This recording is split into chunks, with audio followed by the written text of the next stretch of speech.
Здравствуйте, друзья! Сегодня попытаемся вернуться во времена СССР и, в частности, побываем в поезде, в вагоне и, наверное, попьем чай. Для этого нам понадобится первым делом мы вскроем посылку. Посылочку. Вскроем.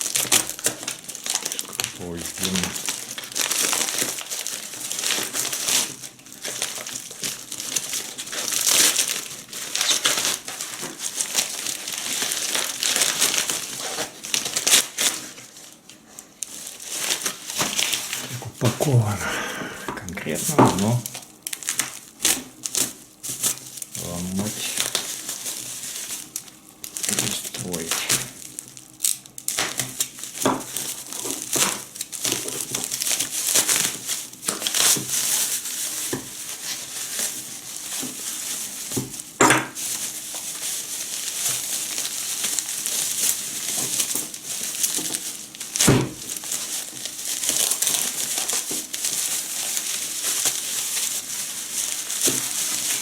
Итак, у нас это абсолютно новые подстаканники.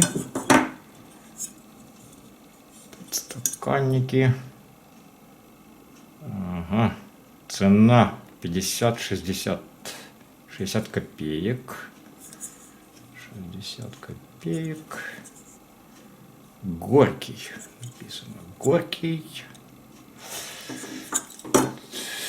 Подстаканники у нас есть. Еще понадобится граненый стакан.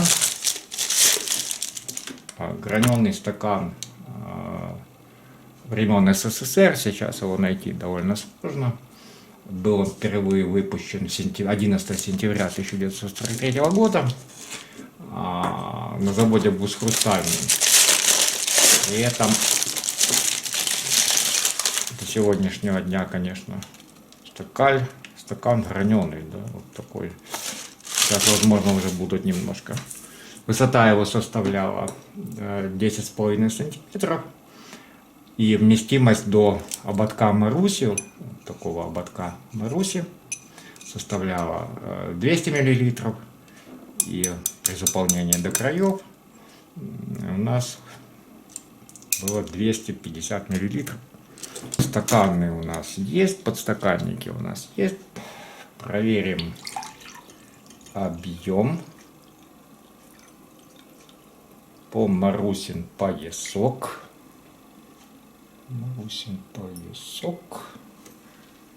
Где у нас тут мерный стаканчик?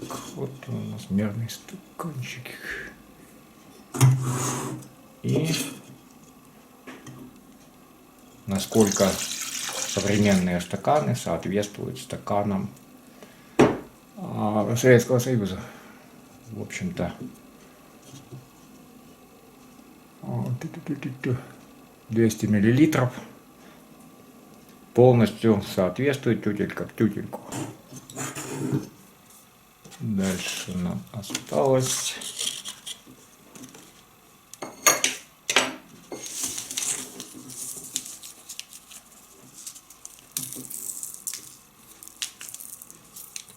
засыпать сахар по вкусу.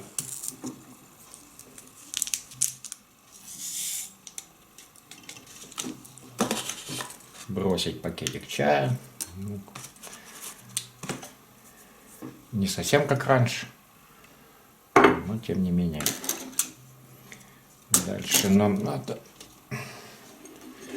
отрезать кусочек лимончика.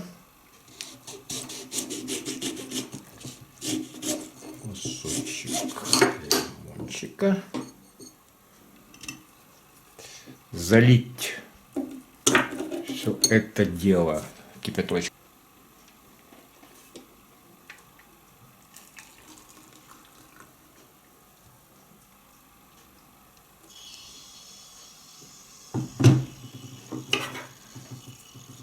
Взять ложечку, особенно хороший был стук ложечки, когда поезд едет, и стакан, подстаканники, и ложечка издают своеобразный звук. Вот. Осталось сымитировать звук вагона.